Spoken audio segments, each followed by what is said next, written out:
So you can see over here, so he just wanted to take whatever was offered to him by the foreigner, and this is what his mind was warning him, and even the mind was telling him to beware of khaki over here. So he was getting much more conscious of the uniform, the outfit worn by the foreigner. He wished he weren't 70, as the shopman had said. Now at this point he was wishing that he weren't 70. Why he wishes so? Because like how the shopman had told earlier, we had seen in the earlier paragraph what the shopman said that he was 70. Oh, Munni.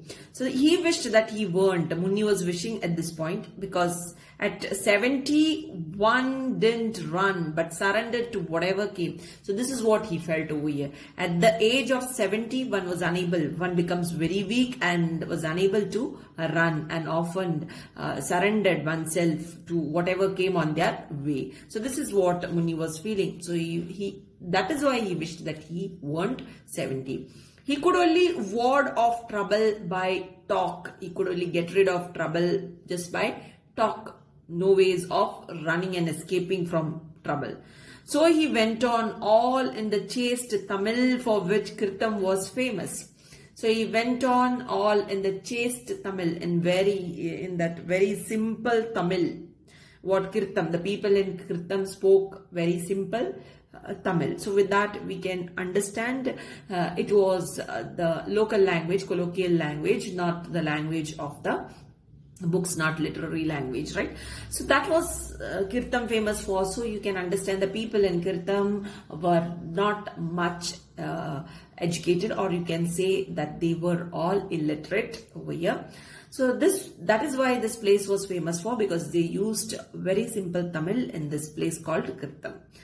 He said before God, "Sir, Bhagwan who sees everything, I tell you, sir, that we know nothing of the case." So this is what he's saying. He said, so he was saying before God, he says, "Sir, Bhagwan," he's addressing to God. He says, "Bhagwan, who sees everything, God sees everything, I tell you." So he's confessing in front of the foreigner. "I tell you," he says, "sir, that we know nothing of the case." So he says that we know nothing. Nothing is known to us. Nothing is known to us about the case. Who says this? Munni says to the foreigner. "If the murder was committed, whoever did it will not escape. Bhagwan is all seeing." So this is what he says. If there was a murder, in that place, then whoever might have committed it will not escape, he says. God is seeing all these things and he can't escape from God. This is what he's telling the foreigner. "Don't ask me about it." So he says, please don't ask me. I don't know anything. I know nothing. He says, I know nothing about it. So please don't ask me. I don't know anything about the murder. Munni says, "A body had been found mutilated and thrown under a tamarind tree at the border between Kirtam and Kuppam." Okay, so a body had been found mutilated. So what do you understand? Mutilated means damaged. A body was found damaged and thrown. Where the body was thrown? The dead body was thrown under a tamarind tree. So there was such a situation in that. So you can see the dead body was mutilated and it was damaged. The dead body was damaged and it was thrown under a tamarind tree. And where was this tamarind tree? It was at the border between Kirtam and Kuppam. Between these two places, two villages, Kirtam and Kuppam. That too, when it took place a few weeks back it took place, and giving rise to much gossip and speculation. So this gave rise to a lot of gossip and speculation, a lot of thinking. So the process of thinking. So this gave rise, because people were not knowing who had committed that crime, how the body reached to whose body it was. Nothing was known to the people. That is why there was a lot of gossip and speculation. Munni added an explanation. So this was something from Munni's side. Anything is possible there. People over there will stop at nothing. So this is what he said. Anything is possible. There, anything is possible. In that place, anything is possible. People over there will stop at nothing. People won't stop at nothing. It will go on. This is what Munni said. So Munni was not clearly getting the idea of what had happened over there. He only got a news that such a thing had happened through some sources. He got this news and he was giving such an explanation to the foreigner over here. But did the foreigner understand anything, whatever he spoke? Nothing was understood by the foreigner. The foreigner nodded his head and listened courteously, though he understood nothing. So this is what had happened over here. The foreigner nodded. So he just pretended. He shook his head and listened. He pretended that he was listening to it, and the fact was that he was not understanding whatever Munni was telling him, that too in Tamil. Courteously, so keeping up his manners, keeping up his way of approach, he just nodded his head and he pretended as if he was listening, wherein he didn't understand anything, whatever Munni spoke over here. So here, I'm sure you know when this horse was made, said the red man, and smiled ingratiatingly. So this is what had happened over here. The foreigner said, I'm sure you know when this horse was made. So this is what the foreigner told Munni. He said, I'm sure maybe you might be knowing when the horse was. So he simply said, this foreigner said, I'm sure you know when this horse was made. I'm sure, he says, you might be knowing when this horse was made. This is what he asked Munni. Said the red man, said the foreigner, and smiled ingratiatingly. Ingratiatingly means it was a flattery smile, right? He gave a flattery smile.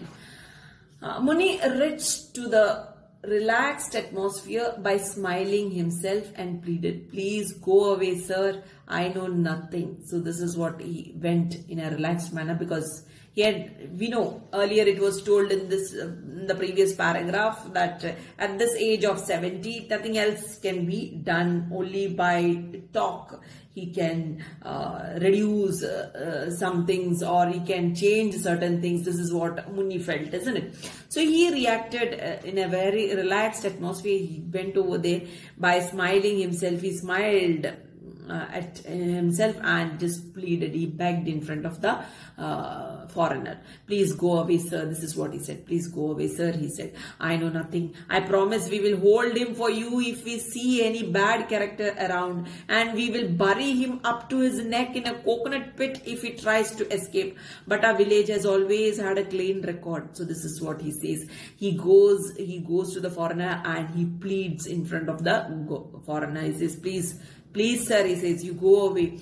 I know nothing about it. I don't know what had happened. This is what he gives an explanation. Regarding the crime, regarding that mutilated body under the tamarind tree, he is giving the explanation, Munni. I promise we will hold him for you if we see any bad character. So he's promising the foreigner, saying that he will catch hold of the person, whoever have committed the crime, he says, and we will catch hold of that person and will get that person in front of you if we see any bad character, and that too if we come across such a person who had committed this particular crime. Character around, he says, if such a person, if we suspect somebody like this around, we are going to catch hold of that person and will hand the person over to you, he says, and we will bury him up to his neck. So this is what he says. So we are going to catch hold of that person. What we are going to do, we are going to bury him up to his neck. We are going to bury that person in a coconut pit. So what happens if you bury a person in a coconut pit? What happens?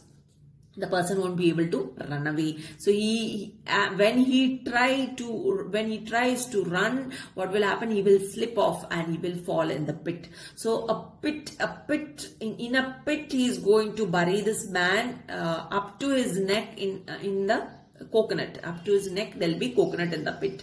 So this is what, so that person won't be able to get up from that pit and won't be able to escape from there. That is what he's promising the foreigner away if he tries to escape.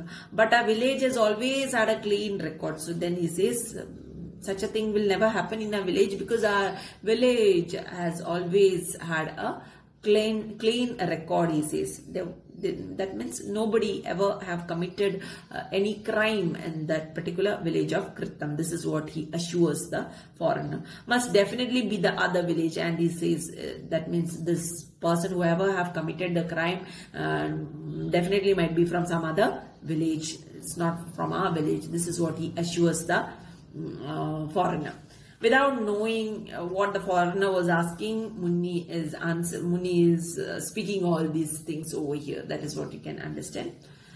Now the red man implored, please, I will speak slowly. Please try to understand me. Can't you understand even a simple word of English?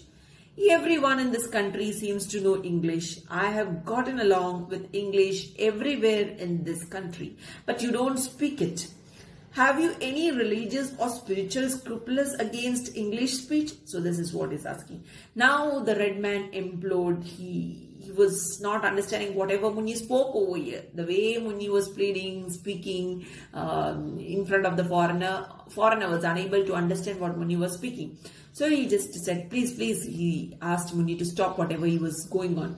I will speak slowly. So the foreigner said, see, I will speak very slowly, so you will understand me. This is what the foreigner assures Munni. Please try to understand me. Foreigner is saying, you please try to understand me, he says.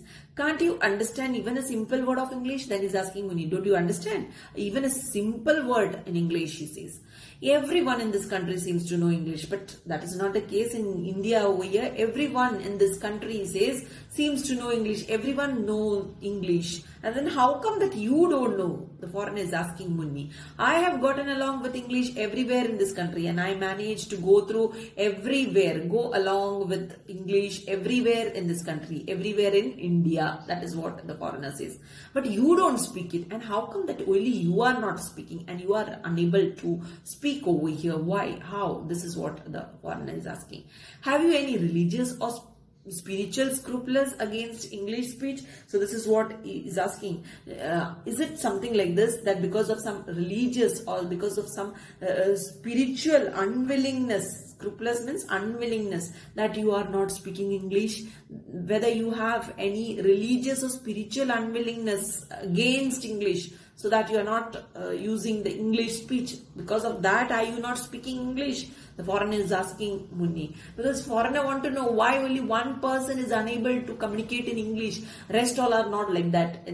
He travelled everywhere in India and he came across many people wherein they all knew to speak in English, and he managed to survive in India, in different parts of India, by speaking in English. And how come only this man was unable to speak? Maybe that was a reason with the foreigner. He might have never gone to a village. First time he might have come across a village, and a villager like Munni, and that is why his experience was also, you can say over here, was too little to face a villager who was not knowing English, right? So that is why he was also feeling like this at this particular point, that this man was unable to speak English because of some religious or because of some spiritual unwillingness, that Munni was unable to speak English. This is what the foreigner felt.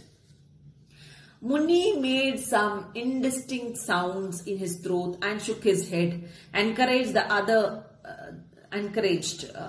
went on to explain at length, uttering each syllable with care and deliberation. So here you can say Munni made some indistinct sounds, some sort of sounds Munni made in his throat and shook his head, and he shook his head because whatever the foreigner said, Munni didn't understand, and Munni was not knowing to give a answer to whatever he asked over here. So that is why he made a sort of sound in his throat and then simply shook his head, saying that whatever he said he is understanding, something like that. He made a signal by just showing some body language by shaking his head. Encouraged. So with that, the foreigner was encouraged, right? Because he shook his head. So that means, okay, fine, in acceptance to what the foreigner said. What did the foreigner said? That I will speak slowly, he said, isn't it? That is what he'll say. He said, I'll speak slowly and you try to understand. So there Munni is shaking his head in the sense he was encouraged. The foreigner was encouraged. Foreigner thought that Munni might have understood whatever he said over here. The fact is that Munni didn't understand anything. Okay, so let me wind it up to here, and I'll continue it in my next link. Till then, thank you very much.